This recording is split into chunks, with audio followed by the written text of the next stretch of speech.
পৃথিবীর বুকে হাজারো হাজার ধর্ম রয়েছে, কেবলমাত্র ইসলাম ধর্ম ব্যতীত যতগুলো ধর্ম রয়েছে, বিশেষ করে হিন্দু ধর্ম, এই হিন্দু ধর্মের মানুষরা যখন মারা যায়, তো মারা যাওয়ার পরে তাদেরকে কি করা হয় বাপ? তাদেরকে জ্বালানো হয়। কি দিয়ে? আগুন দিয়ে, দুনিয়ার আগুন দিয়ে তাহাদেরকে জ্বালানো হয়। কিন্তু মুসলমান যদি মারা যায়, তো মুসলমান মারা যাওয়ার পরে সেই মানুষটা যদি মারা যায় যে মসজিদ কোনোদিন দেখলো না, সেই মানুষটা যদি মারা যায় যে পশ্চিম কোন দিকে সে কখনো জানলো না, সেই মানুষটাই যদি মারা যায় যে মানুষ পৃথিবীর বুকে আসার পরে ইসলাম ধর্ম কবুল করার পরে কি করে নামাজ আদা করতে হয়, কি করে রোজা রাখতে হয়, কি করে ইসলামের কায়েমগুলো, ইসলামের আহকামগুলো মানতে হয়, এগুলো তাহারা জানে না, সেই সমস্ত মানুষ যদি মারা যায়, তো আপনার পাড়ার কিছু ছেলেরা বলবে, আপনার পাড়ার কিছু লোকেরা বলবে এ একেবারে শয়তান ছিল, একে আগুনে জ্বালিয়ে দে, একে আগুনে জ্বালিয়ে দে। যখন বলবে আপনার গ্রামের ইমাম, আপনার গ্রামের নামাজিগুলো, আপনার গ্রামের মুসল্লিগুলো যাওয়ার পরে বলবে, দেখ বাপ, দয়া করে তাহাকে জ্বালাস না, কেননা সে ইসলাম কবুল করেছিল, আর ইসলাম কবুল করার কারণে যেটা শরীয়তি আহকাম, যেটা শরীয়তের পদ্ধতি, যে তার জানাজা নামাজ পড়ে নেওয়ার পরে তাকে দাফন করে দেওয়া হোক। সে গুনহা করেছে, গুনহা করে নেওয়ার পরে দুনিয়া থেকে বিদায় নিয়েছে, এর বদলা আল্লাহ তাকে দেবে, আমরা আগুনে তাহাকে পোড়াবো না। কারণ একটাই, যে আপনি মুসলমান হয়ে পৃথিবীর বুকে এসেছেন, আর এই জায়গায় আপনি হিন্দু ধর্মের বলেন, মাস্টার বলেন, ডাক্তার বলেন, প্রফেসর বলেন, ইঞ্জিনিয়ার বলেন, যে কোনো ব্যক্তি বলেন, সে যদি মারা যায় তাহলে তাকে আগুনে পুড়িয়ে দেওয়া হবে। আপনি কেবলমাত্র দুনিয়ার আগুনটা আপনার উপরে হারাম করা হয়েছে, কারণ যে আপনি মুসলমান হয়ে পৃথিবীর বুকে এসেছেন। এই মুসলমান হয়ে পৃথিবীর বুকে আসার কারণে আল্লাহ আপনার উপর থেকে দুনিয়ার আগুনটাকে হারাম করে দিয়েছে।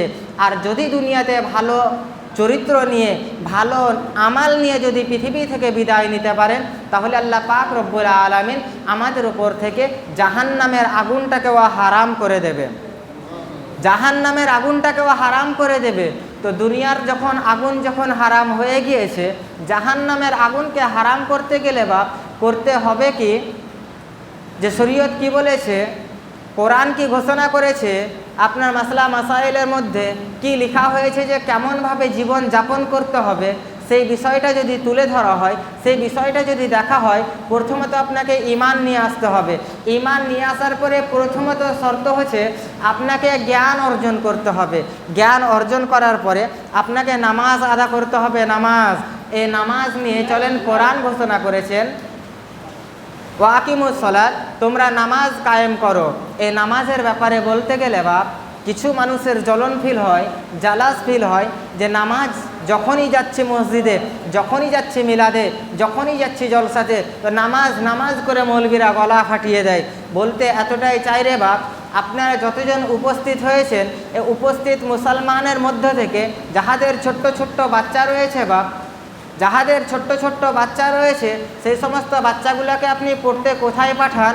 পড়তে কেউ তো পাঠান দক্ষিণ রামনগর কচিকাঞ্চা শিশু অঙ্গন, কেউ তো পাঠান দক্ষিণ রামনগর আদর্শ শিশু অঙ্গনে, কেউ তো পাঠান A2 গ্রিন মিশনে, কেউ তো পাঠান আপনার আলফালা মডেল ইনস্টিটিউট, এর মধ্যে পড়তে পাঠান।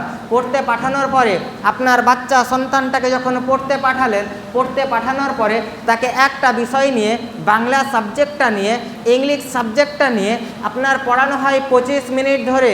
এই ছেলেটা যখন ছোট্ট থেকে বড় হতে শুরু করে, ক্লাস 2 থেকে 3-তে উঠে যায়, তখন তাকে পড়ানো হয় 30 মিনিট ধরে। এই ছেলেটা যখন 4 পাস করে নেওয়ার পরে হাই মাদ্রাসা, রামনগর হাই মাদ্রাসা এইচএসে যখন ভর্তি হয়ে যায়, একটা সাবজেক্ট নিয়ে আপনার পড়ানো হয় তাকে 35 থেকে 40 মিনিট পর্যন্ত। এই যখন হাই মাদ্রাসা কমপ্লিট করে নেয়, তাকে পড়ানো হয় কোথায়? কলেজের মধ্যে। কলেজ যখন পাঠানো হয়, একটা সাবজেক্ট নিয়ে রে বাপ, একটা সাবজেক্ট নিয়ে 45 থেকে 50 মিনিট পর্যন্ত পড়ানো হয়। এই ছেলেটা যখন কলেজ কমপ্লিট করে নেওয়ার পরে ডাক্তারি করতে যায়, ইঞ্জিনিয়ারিং করতে যায়, যখন যায় তাকে একটা বিষয় নিয়ে 2 থেকে 3 ঘন্টা পড়ানো হয়। বলতে এবং বোঝাতে এতটাই চাইছি আমি, যে আপনার একটা শিশু যখন প্রথম পড়তে গেল তাকে 25 মিনিট পড়ানো হলো, সে যখন ধাপে ধাপে উঁচুতে উঠে গেল তাকে 1 ঘন্টা থেকে 2 ঘন্টা পড়ানো হয়। আজ আপনারা মুসলমান জুমার নামাজ পড়তে এসেছেন, আজকে আপনাদেরকে 20 মিনিট ধরে ক্লাস করানো হবে। এই যে আমি বলছি কথাগুলো আপনার ক্লাস করাই হচ্ছে, কিন্তু এই বিষয়টাই যদি আপনি কোনো মেহফিলে যান, কোনো একটা মিলাদে যান, একটা বিষয় নিয়ে একটা সাবজেক্ট নিয়ে পড়ানো হয় আপনাকে 3 থেকে 4 ঘন্টা, আর যদি জলসায় যান তাহলে 6 থেকে 7 ঘন্টা পর্যন্ত বলা হয়। মৌলানারা বলে কি একটাই কথা, নামাজ পড়তে হবে, রোজা রাখতে হবে, টাকা থাকলে জাকাত দিতে হবে, বেশি টাকা থাকলে হজ করতে হবে, সাদকা করতে হবে। এই বিষয়গুলো নিয়েই কিন্তু আলোচনা করা হয় 6 থেকে 7 ঘন্টা। আপনার 6 থেকে 7 ঘন্টা যখন আলোচনা করা হয়, এখানে বোঝা যায় আপনি ছোট বাচ্চা নয়, আপনি বুড়ো মানুষ, আপনার বয়স 40 থেকে 45 হয়ে গিয়েছে। আপনাকে একের পর এক পড়ানো হয়, একের পর এক বলা হয়, কিন্তু তারপরেও দেখতে পাওয়া যায় মসজিদের কাতারে জোহর নামাজের টাইমে দেখবেন তো 3 থেকে 4টা মানুষ, আসর নামাজের সময় দেখবেন 7 থেকে 8টা মানুষ, মাগরিবের টাইমে দেখবেন খুব বেশি 10টা মানুষ, এশার টাইমে দেখবেন আবার 8টায় এসে দাঁড়িয়ে যাবে, ফজর নামাজের টাইমে দেখবেন 3 থেকে 4টা মানুষ দেখতে পাবেন। কেন বাপ? আপনাকে তো পড়ানো হয়, আপনাকে তো বলা হয় আপনি পড়েন না নামাজ, আপনি রাখেন না রোজা, আপনি করেন না হজ, আপনি দেন না জাকাত। কেবলমাত্র এটা মৌলবীদের কমজোরি নয়, সেটা আপনার কমজোরি, আপনার গাফিলতি। আপনি নিজে শয়তানের মধ্যে আপনি ভরে নিয়েছেন। মানুষের মধ্যেও শয়তান থাকে বা জিনের মধ্যেও শয়তান থাকে। শুধু শয়তানই করে না, মানুষও কিছু শয়তানি করে। কেননা না হলে আল্লাহ পাক রব্বুল আলামিন মিনাল জিন্নাতি ওয়ান নাস কোরআনের শেষ আয়াতে বলতো না যে তোমরা কিছু আল্লাহ গো আমাদেরকে কিছু শয়তান মানুষ এবং শয়তান জিন থেকে হেফাজত করো। কারণ একটাই, মানুষের মধ্যেও শয়তান রয়েছে, অতএব আপনার মধ্যেও একটা শয়তান রয়েছে। যাহারা নামাজ পড়েন না তাহাদের ক্ষেত্রে বলি, আল্লাহ পাক রব্বুল আলামিন ঘোষণা করলেন যে আকিমুস সালাত, তোমরা নামাজ কায়েম করো। আকিমুস সালাত, তোমরা নামাজ কায়েম করো। একবার দুইবার নয়, 82 জায়গাতে নামাজের কথা বলা হয়েছে। নামাজ এমনই একখানা ইবাদত, যে নামাজের ব্যাপারে হাদিস তুলতে গেলে দেখতে পাবে বুখারী শরীফের মধ্যে লেখা হয়েছে। হযরতে আবু হুরায়রা রাদিয়াল্লাহু তাআলা আনহু বলেছেন যে আন আবি হুরায়রা ক্বাল রাসূলুল্লাহি সাল্লাল্লাহু আলাইহি ওয়াসাল্লাম আরাইতুম লাউ আন্না আন-নাহরা আবি বাবি আহাদিকুম ইয়াগসিলু ফিহি কুল্লা মিন দারনিহি ক্বালা ফাযালিকা মিন দারনিহি সাইয়্যুন। নবী পাক সাল্লাল্লাহু আলাইহি ওয়াসাল্লাম বলেন, হযরতে আবু হুরায়রা রাদিয়াল্লাহু তাআলা আনহু বলেছেন যে রাসূল পাক সাল্লাল্লাহু আলাইহি ওয়াসাল্লাম আমাদের মধ্যে একদিন এলেন, আসার পরে বলছেন, এ আমার সাহাবীরা শোনো, তোমাদের বাড়ির সামনে যদি একটা পুকুর থাকে, তোমাদের বাড়ির সামনে যদি একটা নেহের, একটা ঝর্ণা যদি থাকে, তোমাদের বাড়ির সামনে যদি একটা নদী থাকে, আর সেই নদীর পানিতে, পুকুরের পানিতে, ঝর্ণার পানিতে যদি তুমি দিনে 5 বার গোসল করো, তোমাদের শরীরে কি কোনো রকমের ময়লা আবর্জনা থাকবে? সাহাবীরা বললেন, ইয়া রাসূলুল্লাহ, ইয়া হাবিবাল্লাহ, হুজুর গো, আমাদের শরীরে কোনো রকমের ময়লা থাকবে না। নবী বললেন, এ আমার সাহাবীরা শোনো, আমি তোমাদেরকে বলিতেছি, দিনে 5 মারতাবা, দিনে 5 বার গোসল করার ক্ষেত্রে, গোসল করার পরে তোমাদের শরীরে যদি একটা ময়লাও যদি না থাকে, অনুরূপভাবে যদি কোনো ব্যক্তি, যদি কোনো সাহাবী, যদি কোনো উম্মতি দিনে 5 বার যদি নামাজ আদা করে নেয়, আমি হাবিবুল্লাহ বলছি তার নামায়ে আমালে কোনো রকমের কোনো গুনাহ থাকতে পারে না, সেই গুনাহটা ঝরে পড়ে যাবে। নবী বলছেন শুধু গুনাহ নয়, যদি কোনো ব্যক্তি দিনে 5 মারতাবা, দিনে 5 বার যদি নামাজ আদা করে নেয়, আমি হাবিবুল্লাহ বলছি তার শরীরে কোনো রকমের বালা, কোনো রকমের অসুখ থাকতে পারে না। নবী পাক সাল্লাল্লাহু আলাইহি সাল্লাম ওই হাদিসের পরবর্তী হাদিসে আবার বলছেন, হযরত আবু হুরায়রা লিপিবদ্ধ করছেন যে রাসূল পাক সাল্লাল্লাহু আলাইহি ওয়াসাল্লাম যে সময়টাতে গাছের পাতা ঝরে যায়, সেই সময়টাতে আমাদেরকে একটা গাছের তলায় নিয়ে গেলেন। ছোট্ট গাছের তলায় নিয়ে যাওয়ার পরে নবী বলছেন, তোমরা এই গাছটার তলায় দাঁড়াও। নবী পাক সাল্লাল্লাহু আলাইহি ওয়াসাল্লাম গাছটাকে ঝিঁকাতে শুরু করলেন, ঝোঁকড়াতে শুরু করলেন, লাল লাল পাতাগুলো ঝরে ঝরে পড়তে শুরু করলেন। নবী বলছেন, এ আমার সাহাবীরা, শোনো শোনো, এই গাছের পাতাটা দেখছো যেই মতোভাবে ঝরে ঝরে পড়ে যাচ্ছে, তোমরা যদি দিনে 5 মারতাবা, দিনে 5 বার যদি নামাজ আদা করে নাও, তোমাদের নামায়ে আমাল থেকে গুনাহগুলো অনুরূপভাবে লাল লাল পাতাগুলোর অবস্থাতে লাল লাল পাতাগুলো হয়ে যাওয়া যেরকম ঝরে পড়ছে, তোমাদের নামায়ে আমাল থেকে গুনাহগুলো এই মতোভাবে ঝরে ঝরে পড়ে যায়। শুধু তাই নয়, নামাজ এমনই একটা ইবাদত। নামাজ কাকে বলা হয়েছে? হযরতে উমরে ফারুক রাদিয়াল্লাহু তাআলা আনহুর জীবনী তুলে দেখেন। তিনার জামানা এসেছিলেন, তিনি যখন বাদশাহ হয়ে গিয়েছিলেন, একজন বুড়ি এসেছিল। বুড়ি আসার পরে বলেছিল, হুজুর গো, আমি একটা বিচার আপনাকে দিতে চাই। হুজুর গো, আমার একটা শিকায়েতের আপনি বিচার করে দেন। হযরতে উমরে ফারুক বলেছিলেন, হ্যাঁ মা, বলো তুমি কোন বিচার দিতে চাও?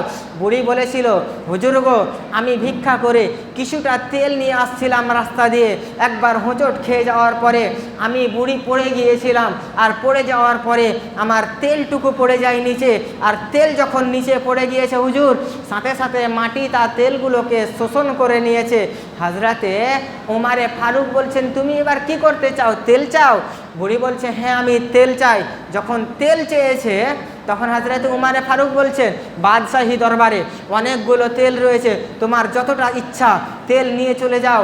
বুড়ি বলছে, না, আমি এই তেল চাই না, যেই তেল আমার পড়ে গিয়েছে আমি সেই তেলই চাই, তার জন্যই বাদশার দরবারে এসেছি। হযরতে উমরে ফারুক বলছেন যে, এ কি করে সম্ভব যে মাটি শোষণ করে নিয়েছে সেই তেল আমি কি করে তোমাকে তুলে দিতে পারি? হযরতে উমরের কথা শুনে বুড়ি বলেছিল যে, না, আমার সেই তেলটাই লাগবে। হযরতে উমরে ফারুক কিছুক্ষণ ভাবনা চিন্তা করার পরে বলেছিল, চলো চলো, তোমার কোন জায়গাতে তেল পড়েছে? বুড়ি সেই জায়গাতে নিয়ে যাওয়ার পরে হযরতে উমরে ফারুক বলেন, আমি ওই জায়গাতে যাওয়ার পরে মাটিকে বলেছিলাম, মাটি তুমি তেল দিয়ে দাও। মাটি বলেছিল, না না, এই তেল দেওয়া আমার পক্ষে সম্ভব নয়, আমি তেল শোষণ করে নিয়েছি। হযরতে উমরে ফারুক ভাবনা চিন্তা করার পরে কিছুক্ষণ ভাবার পরে বলেছিল, মাটি শুনে নাও এবং জেনে নাও, আজ যদি এ বুড়ির তেল যদি তুমি ফেরত না দিয়ে দিয়েছো, কাল যখন কোনো এক বেনামাজি মারা যাবে, কাল যখন কোনো এক বেনামাজির জানাজা হবে, বেনামাজির জানাজা হওয়ার পরে আমি তোমার বুকে সেই বেনামাজিকে দাফন করে দেব। মাটি কাঁদতে কাঁদতে বলেছিল, হুজুর গো, দয়া করে আমার বুকে কোনো বেনামাজিকে আপনি দাফন করাবেন না, কোনো বেনামাজিকে আপনি আমার বুকে দাফন করাবেন না, কেননা ওই বেনামাজির আযাবের কারণে আমি মাটিরও কষ্ট হবে। অতএব আপনি কখনোই আমার বুকে কোনো বেনামাজিকে দাফন করাবেন না, আমি আপনার তেল আবার ফেরত দিয়ে দিচ্ছি। হযরতে উমরে ফারুক বলেন, তেল আমাকে ফেরত দিয়েছিল কেবলমাত্র বেনামাজিকে দাফন করার ভয়ে, কেননা বেনামাজিকে মাটি চাই না।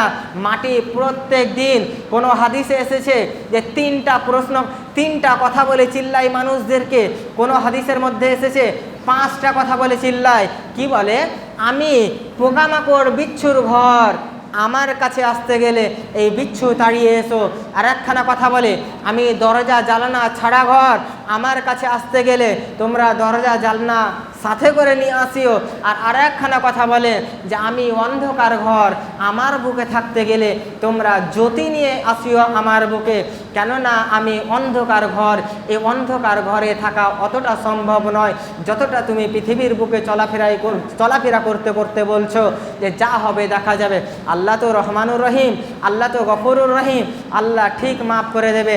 আজ কিছু মুসলমানকে দেখতে পাওয়া যায়, বিশেষ করে যেই সমস্ত নামাজি বাবজি আছে, সেই সমস্ত নামাজি বাবজিদেরকে বলতে চাই যে দয়া করে চায়ের দোকানে বসা একটু করে কম করেন, কেননা এই চায়ের দোকানে এমন এমন পাণ্ডিত্য রয়েছে, এমন এমন মৌলানা রয়েছে, এমন এমন মুফাক্কির, এমন এমন মুহাদ্দিস রয়েছে যে ওই চেয়ার আপনার যেই চায়ের দোকানে বেঞ্চিটা রয়েছে ওটা বিষাক্ত হয়ে গিয়েছে। কেমন বিষাক্ত হয়ে গিয়েছে? আপনি কোথায় আগুন লেগেছে, মমতা কি হয়েছে, এই কি হয়েছে, ওই কি হয়েছে, সমস্ত রকমের কথা ওই চায়ের দোকানে বলা হয়। কাল পর্যন্ত দেখতে পাওয়া গিয়েছিল রে বাপ যে মেয়েরা গীবত করে, কিন্তু আজ দেখতে পাওয়া যায় যে চায়ের দোকানে বসে বসে ছেলেরা এমনভাবে গীবত করতে শুরু করেছে, এমনভাবে গীবত করতে শুরু করেছে, মা ও বোনদের তো নদী যাওয়া বন্ধ হয়ে গিয়েছে। খুব কম মা ও বোনেরা নদী যাচ্ছে, পুকুরের ঘাটে যাচ্ছে। গোসল করতে গিয়ে একটু বেশি আপনার বিভিন্ন রকমের কথা তুলে ধরতো, কিন্তু এখন মা ও বোনেরা গোসল করতে যাওয়া কমিয়ে দিয়েছে। মানুষ এখন ছেলে মানুষরা চায়ের দোকানে বসে বসে এর কথা ওর কথা গীবত করতে শুরু করেছে। বলতে এবং বোঝাতে এতটা চাইছি যে চায়ের দোকানে গিয়ে দেখবেন, আপনি চায়ের দোকানে গিয়ে আপনি যারা পেপার পড়ে, যারা বিভিন্ন রকমের নেতা হয়ে গিয়েছে, মন্ত্রী হয়ে গিয়েছে, তাহাদেরকে দেখবে যে তারা বলছে কি, চা খেতে খেতে সিগারেট টানতে টানতে বলছে একটাই কথা যে নামাজ না পড়তে পারি, ঈমান আছে, বুকে বাড়ি মেরে এই কথাগুলোই বলে। ঈমান আছে, ঈমান ঠিক আছে আমার, কেন যে আমি মুসলমান। বলতে এবং বোঝাতে এতটাই চাই রে বাপ, আপনি মসজিদ কোথায় রয়েছে, মসজিদে কটা পাংখা রয়েছে, মসজিদে কটা কাতার রয়েছে, মসজিদ কোন জায়গাটাতে রয়েছে, মসজিদের ভিতরের কালারটা কি আছে সে জানলো না, মসজিদ কোন দিকে মুখ করে আছে সে জানলো না, কিন্তু চায়ের দোকানে বসে বসে বুকে বাড়ি মেরে এরা বলে যে আমরা ঈমানদার, ঈমান ঠিক আছে, নামাজ না পড়তে পারি। বলতে এবং বোঝাতে এতটাই চাই রে বাপ, যেই সমস্ত বাপজিরা চায়ের দোকানে বসে তাহাদেরকে বলি চা খাওয়ার প্রয়োজন আছে, চা খেয়ে এলেন চলে আসেন, কেননা এদের গীবতের মধ্যে এই সমস্ত নেতা মন্ত্রী, নরেন্দ্র মোদী কি প্রধানমন্ত্রী, চায়ের দোকানে গেলে দেখতে পাবেন পাড়ার কিছু কিছু লোককে, এরাই হচ্ছে সব থেকে বড় মন্ত্রী। যাই হোক, আমি সেই বিষয়ে যাচ্ছি না, কিছু মানুষের রাগ হবে।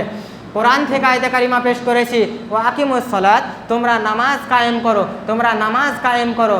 নামাজ কায়েম করতে গেলে দেখতে পাওয়া যায় মসজিদের মধ্যে দেখতে পাওয়া যায় যে আপনার মুয়াজ্জিন যে রয়েছে, মুয়াজ্জিন আপনার দিনে 5 বার আল্লাহু আকবার বলে ডাক দেয় কি না? ডাক দেয়। তো ওর কি দরকার পড়েছে যে ও মসজিদে এসে 5 বার ডাক দেবে? আল্লাহ পাক রব্বুল আলামিন বলেছিলেন যে আমার বান্দারা শোনো শোনো, তোমরা কাজের মধ্যে থাকবে, তোমরা ব্যবসার মধ্যে লিপ্ত থাকবে, তোমরা নিজেদের সংসার নিয়ে লিপ্ত থাকবে। সময়ে এমনও হয়ে যেতে পারে যে নামাজের কথাটা তোমরা ভুলে গিয়েছো, নামাজ কোন সময়টাতে আছে টেনশনের মধ্যে ভুলে গিয়েছো।